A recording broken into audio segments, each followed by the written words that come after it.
Hello everyone and welcome to another review. Today we're going to go ahead and review a fragrance that's a little bit of a blast from the past. It's from the house of Chanel. It's none other than Chanel's Allure Homme. That's it. Here's the bottle.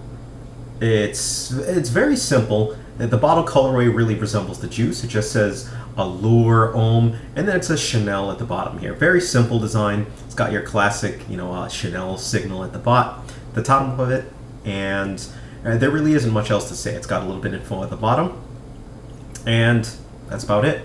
This particular fragrance, this is a 3.4. The 1.7 is also available. The 1.7 is going to run you about, I think it was $62, and the $62, and the 3.4 is going to run you about $84. That's at retail. I really haven't found this at too many discount places, though I'm sure you can find it. That said, Chanel is still going strong with this, despite the fact that this fragrance was released in the year of 1999. It's still one of their top sellers. It's still right up there in terms of popularity, and the scent itself is not dated at all. So going on 14 years, and it's still going on strong. Chanel Allure Homme. The parfumé of the fragrance was Jacques Paul, who's made quite a few other fragrances that have done really well. Overall, I love the house of Chanel. I personally think that they're one of the best houses, designer-wise at least, that give you, or that really output a great amount of effort to smell good. So take with that what you will. With that, let's go ahead and get into the notes for this fragrance. The notes. At the top, we have mandarin, lemon, peach, and bergamot. For the mid, we have freesia, geranium, rose, and jasmine. And for our base, we have benzoin, tonka bean, and vanilla. So, let me go ahead and read the description actually that they give for you, because I actually think it matches for it. They say crisp, clean, warm, sexy. That sums it up in a nutshell. It's very crisp, it's very clean, and it's at the same time it's warm and sexy. What you get when you spray it off first by hand, you're going to get a very, I want to say, warm lemon type of a scent. Accompanying that scent is going to be something a little bit peppery, something a little bit spicy at the same time. That sort of will remind some people of apples, or apple spice or apple cinnamon, something around those realms. But as the fragrance kind of develops, you start to get a little bit of the peach in it. It's a different type of a citrusy type smell, but the vanilla kind of accompanies, the vanilla and the tonka bean really sweeten the scent up, so it doesn't really smell like a citrusy sweet type of a smell, but more of a bakery type of smell with the vanilla and with the tonka bean. So that really carries the fragrance, and that gives the fragrance its warmness, and it gives it's that sexy appeal to it. Couple that with the spice, and kind of gives it a little bit of a mature type of a vibe. So, but at the same time, again, the citrus kind of gives it that crispness, that crisp, that clean professionalness.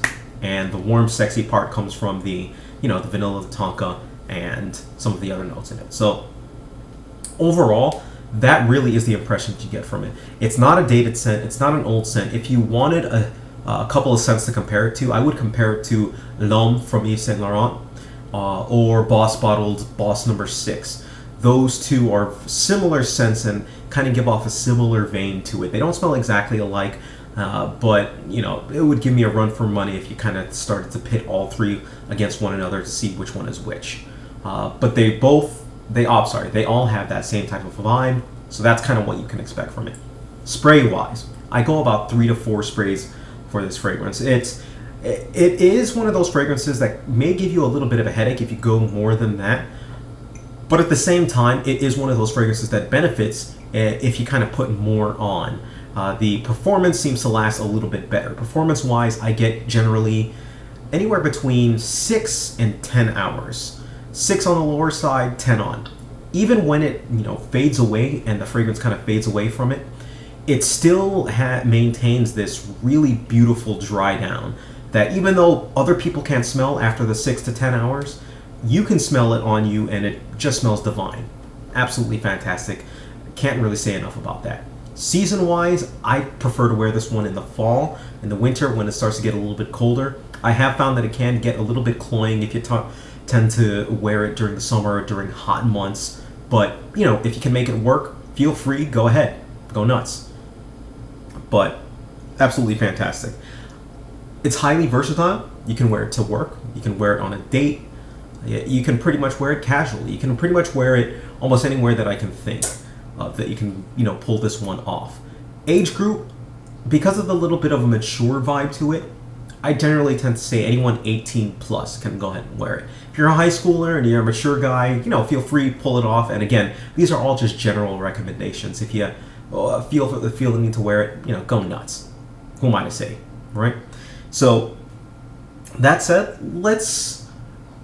I actually ran this one as a test, through Times Square as normal, and asked 100 people what they thought of the fragrance, whether they thought it was good, they liked it, they disliked it, or they thought it was neutral. 86 people liked it. 7 people disliked it, and 7 people thought it was neutral. This was one of the fragrances that really stuck out and people really loved, no matter what actually came up. What were some things that they said about it? They said that it was sexy. They said that it was clean. They said that it was very masculine. They said that it was very seductive, something that they would want their other significant other to wear when it came to women. The people who disliked it said that it was too strong. They said that it really bothered their nose. A couple people who didn't like it said that it was along those ways. So those are the kind of impressions that you can kind of get from Allure Homme. But rating-wise, personally, I give this one an 8 out of 10. The only thing that's keeping it down, really, number one, I would expect a fragrance that is of this kind of caliber and that smells like this to last a little bit longer on your skin. Again, standard 6 to 10 hours, it really isn't bad, but at the same time, I believe for the scent that it really isn't that good, especially for this type of a scent. So that's one strike for it. 2, careful on the trigger. You can overspray this one and it can give you a headache just because of what's in it. So that's another little strike against it, just because, I have heard of people who have sprayed this, 2-3 times and have thought it was a little bit too much. And this was also one that is probably going to annoy some people who don't like fragrance overall, just because it has this kind of a vibe to it. But other than that, I think that's my phone ringing, but I'll get it a little bit. But other than that, very pleasant fragrance, absolutely fantastic in those regards. So, yes, if you have any questions, if you're gunning for a fragrance that's like this, basically, this is kind of a staple to your collection. So what I would say is you can use this, going out on a date. You can use this going out to work. You can use this casually. It really is a fragrance that kind of makes up the staple and the heavy hitters parts of your fragrance collection. You can pretty much wear it almost anywhere, and there aren't going to be that many people who dislike your scent. But again, be careful with the amount of sprays you put. So if you have any questions whatsoever, please feel free, let me know, send me a message, leave me a note down below, do whatever you got to do. Thank you, take care of yourselves, and have a great day.